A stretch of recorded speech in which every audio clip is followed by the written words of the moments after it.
Alright, one of the jobs on the list before we go back at the water is cutlass bearing on the port side. I'll show you the starboard side here is nice and tight. What you do is give it a wobble. There's absolutely no play in there at all. Cutlass bearing lives in here, in the P bracket, and it's fibre, in our case, bearing, and it's just sort of lubricated by the seawater. It turns nicely and there is no movement at all. I'll show you the port side now. Okay, so port side prop shaft. Let me get you in there close. So the cutlass bearing needs replacing. I've got one ready to go. What we have to do is remove the prop shaft. We kick up the rudder out of the way because that's what we can do with a mumby. Pull the prop shaft out. We're going to clean out the old bearing. It's going to take a chisel and screwdrivers and a hammer, and we break it up and pull it out. And then we just simply glue the next one in. And we glue because it's an aluminium housing and we don't want to screw or any other means of fastening. Glue is fine. In Asia, I had no troubles at all using Sikaflex. Bit like your 5200, is that what you use here? 5200? 5200 I think. But I found the 5200 doesn't stick very well. So I've bought Sikaflex. I bought it on Amazon, and when I received it, it has like 2 weeks left until expiry. So we're going to get this done. Hopefully it comes out of the tube and it's not just gone hard, you know what I'm saying? To remove the prop shaft, I just need to undo a few Allen bolts. And now these haven't been undone for probably 3 years. And of course, you don't want any sort of lubrication in these bolts because that's what's holding on your prop shaft. So fingers crossed I can get them undone. And what I use is a really big Allen key. So I'll show you what I'm doing. All right, so I'm in behind the engine here where the prop shaft is attached. And it's just 4 big Allen bolts. Oh, I need a locking wrench to just hold the prop shaft still so it doesn't rotate while I'm trying to undo the bolts. Let me get that. This is what I needed. Okay, so I want to lock the shaft so that it doesn't rotate while I'm trying to undo things. Let's put that there.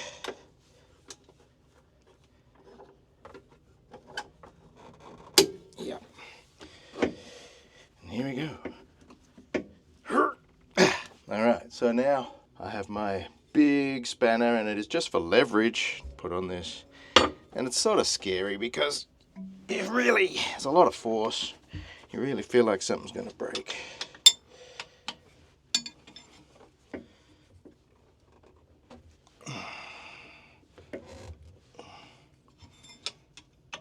Nothing moving yet. Alright, I've got to get out of the way a little bit. Ouch!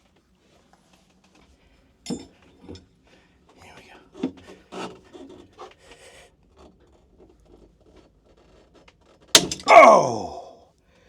I hate that sound, but that was actually, that cracked it. That actually was normal. I hate that sound. That's the sound it makes when it releases. As I say, you don't want to put any lubricant on it at all. You know what? Maybe one of you engineering types could give me a heads up here. I think I'm gonna spray it with a lubricant. It's just too scary. I'm risking breaking tools and actually the bolt itself, and then I'm buggered. So I'm gonna put lubricant on it, but then before I reinstall it, I'm going to use acetone or something to remove the lubricant. Does that sound fair enough? Let me get some. Of course, when I say lubricant, I mean penetrant. WD-40. That's all I got. I know there's better stuff out there, but that's what I got. Alright, I'll give that 5 minutes. 5 minutes later. Ouch.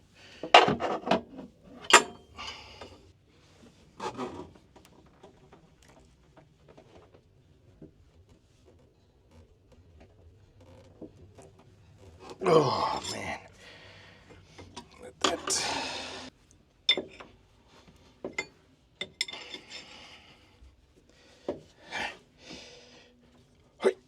Oh, that one was good. That one was easy. I like that.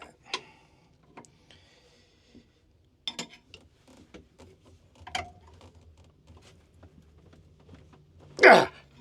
Nope. Oh, shit. Ow!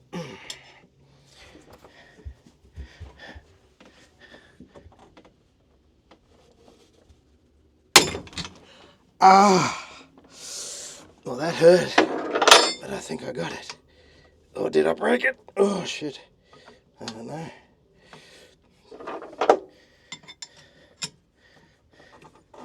No, I got it. All right. One to go. This is dramatic.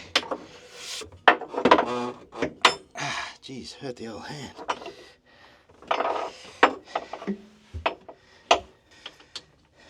Can you imagine any worse access than this engine compartment?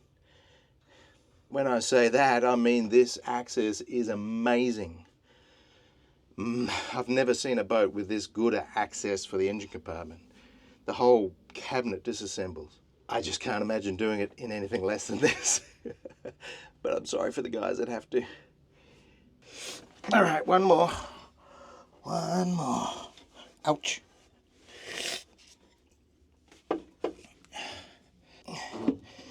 Come on, you're the last one. Don't be the last guy. Yes. Yes. Yes. All right. We are loosey-goosey. All right.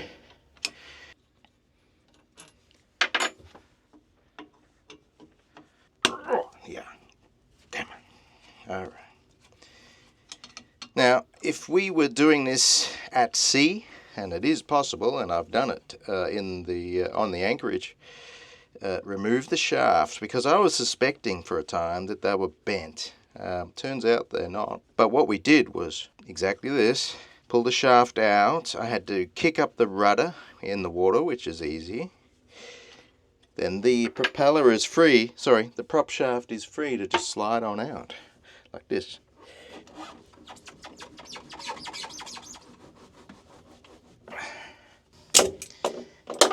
Now, of course, what would happen is that it hits the rudder, and part of the good design of this system, if your shaft did happen to come spinning out when you're underway, you're not going to lose the prop shaft and the propeller, because the rudder is in the way and it will hold it there. But also there is anodes on the prop shaft, and they will also keep from sliding all the way through. So after finished here, removing this tape, we're going to go out, remove the anode and kick up the rudder. Alright, so this tape is gone. I'm going to take off the oil seal. So there's the oil seal. Ready to slide on for, in case the one inside here was to rip itself apart. So we can just, now see, that's as far out as it can slide because of the anode. So happy with that. Alright, where's my rag? Here we go. Give it a little wipe. Okay. Alright, it is crazy windy out here today. Hope you guys can hear me okay. So let's have a look at the prop shaft. As I mentioned, this is the anode, which is now stopping the shaft from sliding out. So there's a safety feature right there. The next one, if that wasn't there, the next one, of course, it would hit the rudder and stop there. So in theory, you will not lose your prop shaft out of this boat. All right, so all we got to do is remove that zinc, kick up the rudder, pull out the shaft. Let's do that.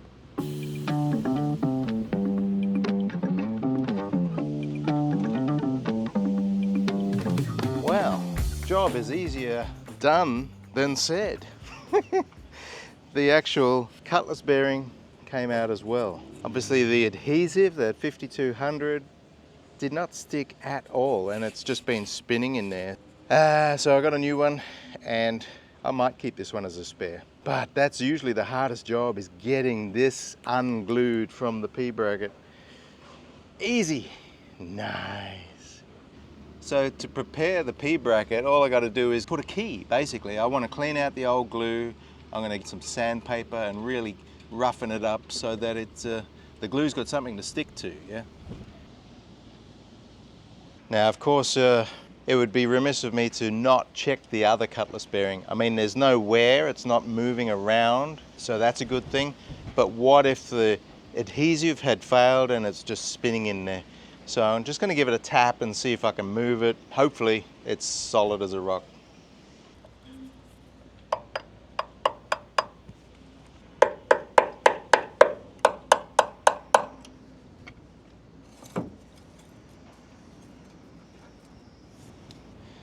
Yeah, well, that seems to be in there. Hopefully it stays that way. Just if the same adhesive failed on that side, I suspect this might as well, but seems okay. Now this anode, I'm gonna take that off. It's probably got a few more months left on it. So I'm gonna put brand new anodes on. This has seen a little action. I would say this is 70% remaining. When it gets to 50%, that's when you want to replace it. So Jupy's going to be a brand new boy once we get in the water. So let's get rid of this one.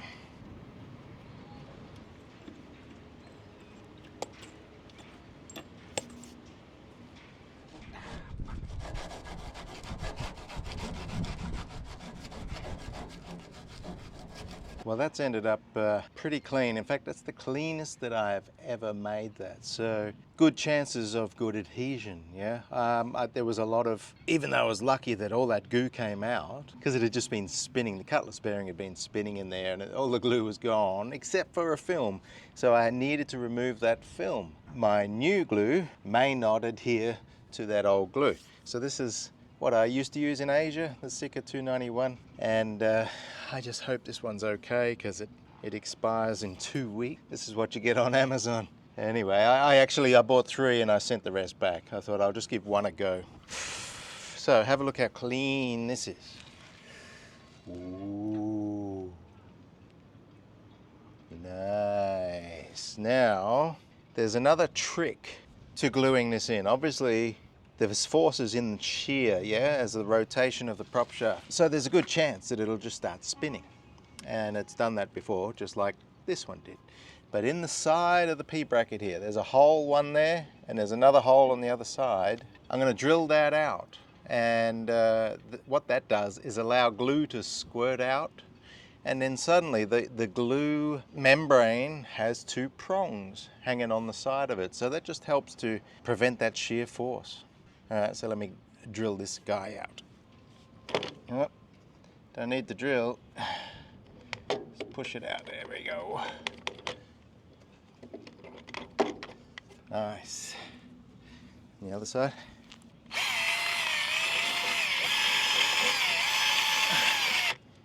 So I will drill, just so that I key up that surface, remove all the old 5200.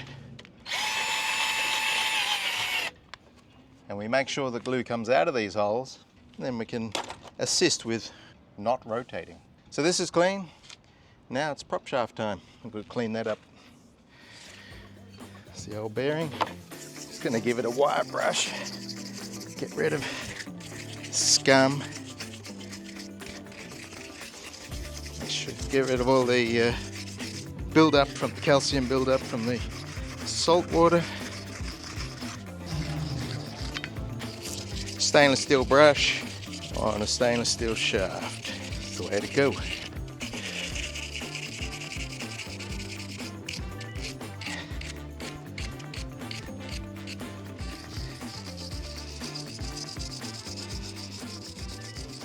Alright, so this is the new Cutlass bearing. As I say, it is a fibrous one. No metallics, basically. This is the point. Brand spanking new. These are about 70 bucks, but if you look after them, they'll last you a couple of years probably. What I might do is just rough this outside up with some sandpaper, get all any waxes or oils that are on it, and then I'm going to hit it with acetone and also the inside of the P bracket with acetone. And that'll give us the best chance of the glue holding, and that's assuming the glue's not gone bad.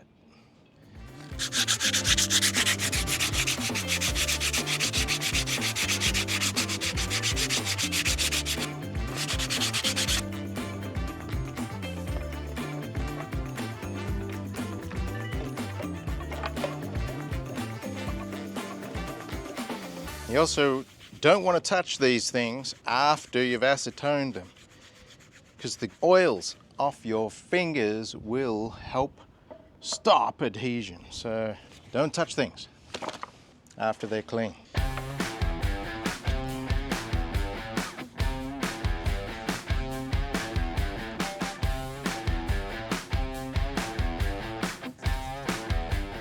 should do it. What I'm going to do is coat the Cutlass bearing in Sikaflex. I'm also going to coat the inside of the P-bracket with Sikaflex. I'll be able to push the shaft all the way up into the coupling into the engine, and then it will sit in perfect alignment. That's my plan. Stand by for a huge mess. Geez, I hope this is okay.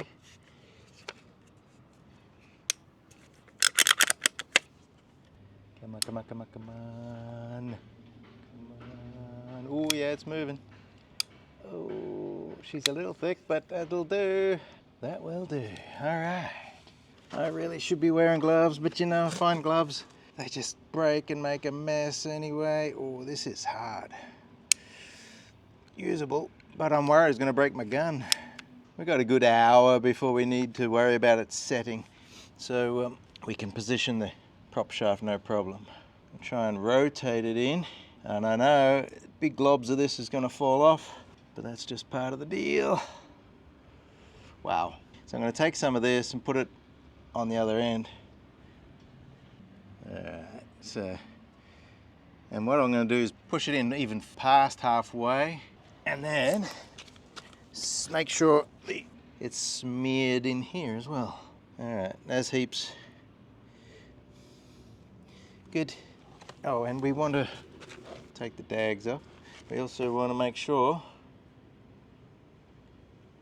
it gets a good bite in those holes. So I'm going to push that in with a screwdriver. We can clean it up with a knife later on. Perfect. Try and minimize the mess a little bit here on me. All right. So now, make sure the end is clear. Push him back in. Clean his face. This one. Nice. Screwdriver. Make sure that the glue is holding on the edges, on the side holes. It's almost like little anchors. Just make sure it's in there. Good. Make sure the air bubble's gone, and we are definitely connected. So I'm going to remove some of this excess. Well, that was not how I described I was going to do it. I was going to put it on the shaft first, but I'm glad I didn't. This one, I think last time I did that, I put on the shaft first and it was a big mess. So this is better. All right, I'm gonna clean myself up and then shaft it. So now when I slide the shaft in, obviously it's a bit heavy, you know, on the prop end. I don't want to disturb the position of the Cutlass bearing, so I may need a rag if I have to hold the bearing at all. The trick is to get it exactly aligned. A little hard to do that. There we go. All right. All right, the bearing's going to push out a little bit. I'm just going to be able to slide it back in though. All right, there we go. Oh, you can tell it's a new bearing. Nice and tight. All right. Now I can... Actually, there's a Cutlass bearing inside the dripper seal first. There it goes. There's the dripper seal. And there's the engine. All right, so I just need to reposition the Cutlass bearing because it's slid a little forwards. So you can just get in there and push it back. There we go. All right, that's centered. The prop shaft is in the engine coupling. The prop shaft is in the correct angle because it's in the engine coupling. That is perfect. Now we can just go and tighten up the engine coupling and it will be pretty much done. Just got to put a new zinc on here before we go in the water. Plenty of time for that. Job almost complete. Love it.